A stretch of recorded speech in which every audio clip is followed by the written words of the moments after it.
My husband yelled at me on the phone, saying he wants a divorce. I thought as I came back from my work trip. He's fed up with me, but I've had enough too. If I say sorry, maybe he'll change his mind. I understand, I said to him on the phone.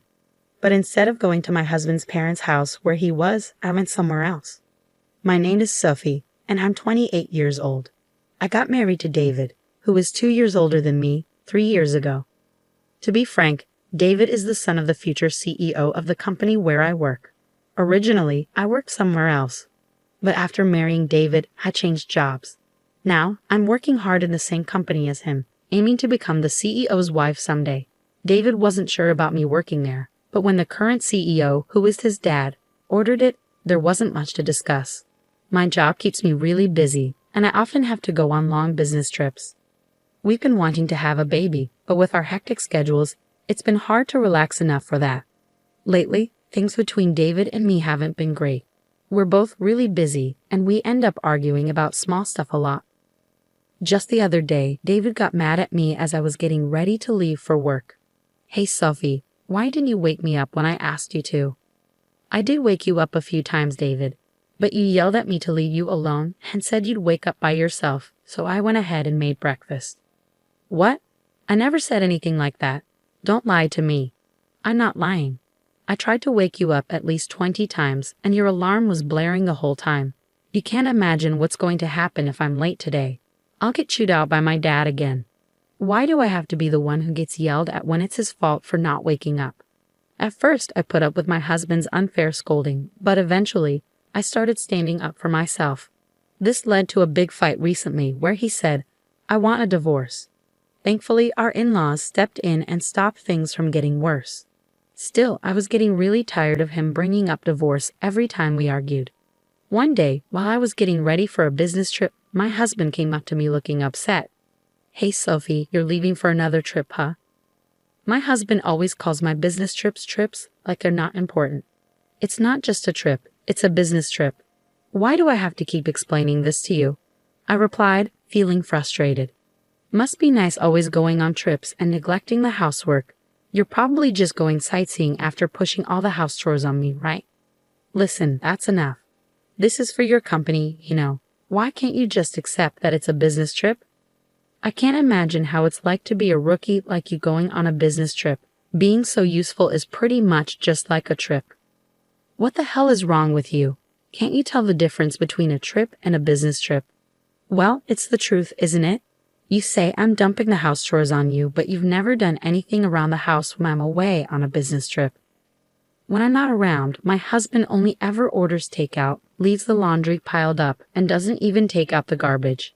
Despite doing nothing, his attitude gives me so much stress. Even the divorce drama last time was all because of his personality. Even though we both work and spend the same amount of time on our jobs, all the housework is left to me. On top of that, he acts all superior and domineering, which I couldn't stand. Trying to discuss it with him is pointless as he never admits to any fault on his part. Instead, he always turns it around and blames me. As I continued getting ready for my business trip in silence, my husband started yelling at me again. For goodness sake, the wife of the future CEO shouldn't be taking business trips so lightly. If you're not assertive like me, the other employees will walk all over you.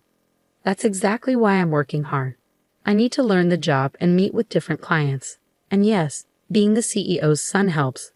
But we also have to acknowledge the efforts of all the employees who work hard to keep the company running smoothly. What are you talking about? The company's success is because of the hard work of all the employees, not just because you're the CEO's son. You should work as hard as everyone else. At those words, my husband got really angry and shouted, "What do you mean, work harder?" The other day, I overheard some employees talking. They said you always pass off overtime and difficult tasks to others and complain a lot. What? Who said that? I'll fire them immediately. That's not the point. Can't you see that you're the one in the wrong here? Can't you see that you're just riding on your father's reputation?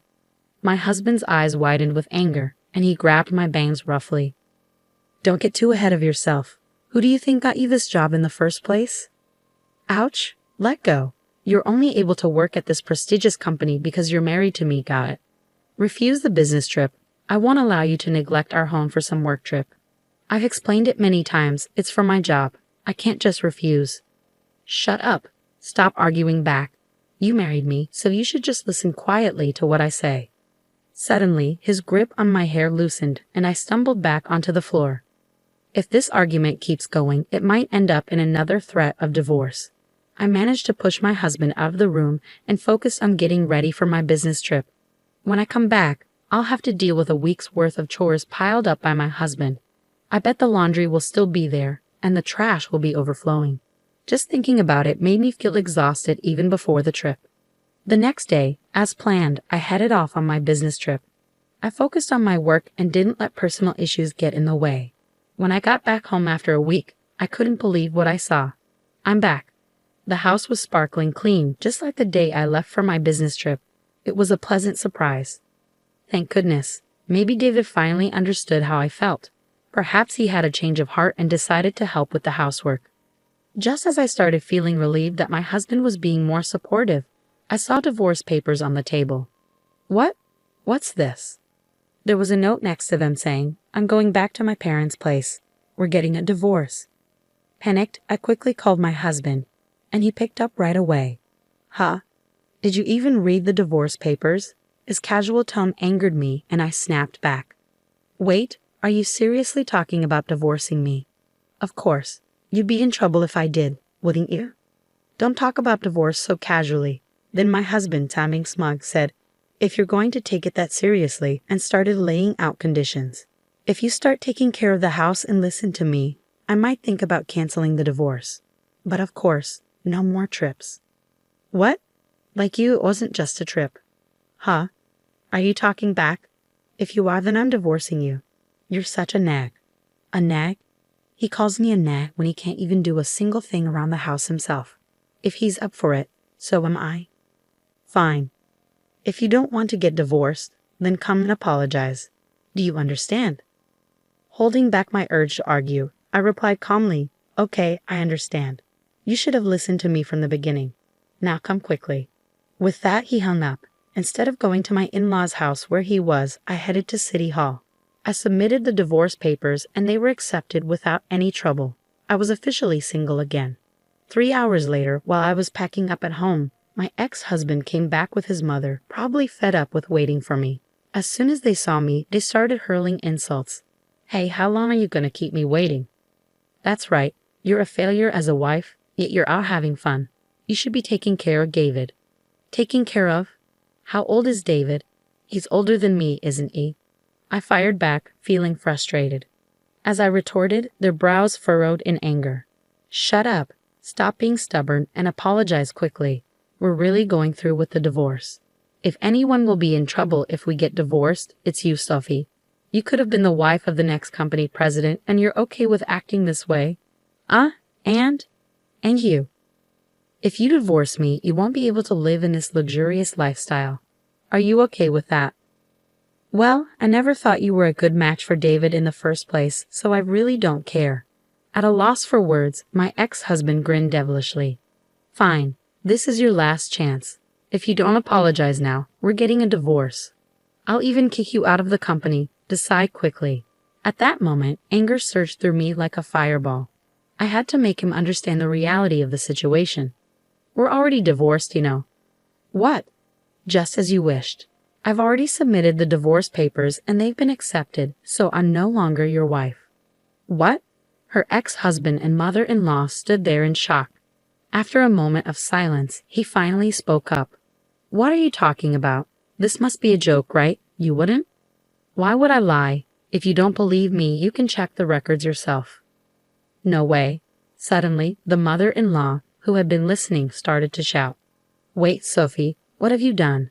You've put divorce on David's record, our future CEO. It was your son who gave me the divorce papers first. All I did was submit them. Stop making excuses. Cancel the divorce right now. Do you understand? I'm sorry, but once the divorce papers have been accepted, they can't be canceled. And I have no intention of canceling anyway. What? The mother-in-law was speechless, and the ex-husband just hung his head in defeat. Ignoring them, I continued, I'm tired of being ridiculed every time I go on a business trip and having to juggle work and housework every day. As far as I'm concerned, you're nothing but a burden. So Sylvie, calm down. Calm down. I'm perfectly calm. What's the point of being married if it's just a title? All you care about is yourself, isn't it? I didn't mean it like that. Do you realize you're losing your status as the CEO's wife? Are you okay with that? I didn't join your company to become the CEO's wife. I don't know how much you've been spoiled, but I didn't marry you to take care of you.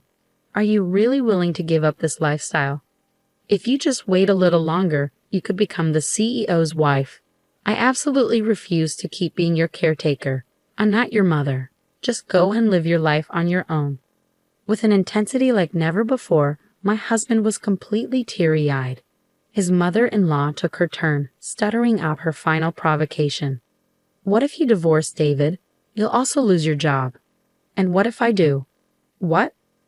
I've already informed your father that I'll be quitting the company. What? The mother-in-law and ex-husband's eyes widened in surprise. To confirm, my ex-husband started calling his father. After a few rings, his father answered, and he put the call on speaker. Dad, listen to this. Sophie decided to divorce me on her own. Yeah, I heard. She told me she's quitting the company too. She's so selfish. Can't you fire her immediately with your CEO powers? Well, I guess I should fire someone ASAP. You. Yeah, that's right. Wait, what? Instead of the stunned ex-husband, his mother-in-law turned to her husband. What do you mean by that? There's nothing to explain. David is a liability who doesn't contribute anything to the company. I'm disappointed in his work ethic. Wait, what? How can you suddenly say that about our son? Stay quiet, the father-in-law firmly told his wife. David, your performance at work is lacking. You misuse company resources, make inappropriate advances towards female colleagues, and complain about trivial things like the cafeteria. You're just not cutting it. Do you think I don't know that your subordinates consider you incompetent? No, that's not true. It can't be. I can't protect you any longer, even if you're my son. You understand this, right? Just because you're the boss's son doesn't mean you get special treatment. But that doesn't mean you have to fire me. The only thing I can commend you for is marrying a capable wife. Sophie will continue to work for the company, but you're fired, David. At his father's words, my ex-husband's eyes widened in shock. Unfazed by his reaction, the father-in-law continued, Unlike you, Sophie is diligent in her work and brings in a lot of contracts. She's highly respected by our clients. Many companies have chosen to work with us because of her. But she was only sent on business trips because she's new. Don't be ridiculous. We trusted Sophie, so we gave her more responsibilities. You made fun of her, calling it a vacation or something, didn't you? No, I didn't. Let me make it clear. There's no place for you here until you become independent. Never come back to this house, understood? No way. And so, my ex-husband was disowned by his father-in-law, lost his job, and couldn't even return to his parents' home. When his mother tried to defend him, his father blamed her for spoiling him and gave her a divorce notice too. They used up their savings to live in an apartment, but they struggled to find work, and their unemployment continued. I still received messages from my ex-husband.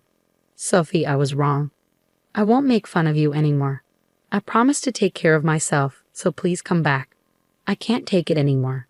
Help me. He was so persistent that I finally blocked his number. I shouldn't have to deal with that mama's boy anymore. On the other hand, I'm still working hard under my father-in-law, who is now the CEO.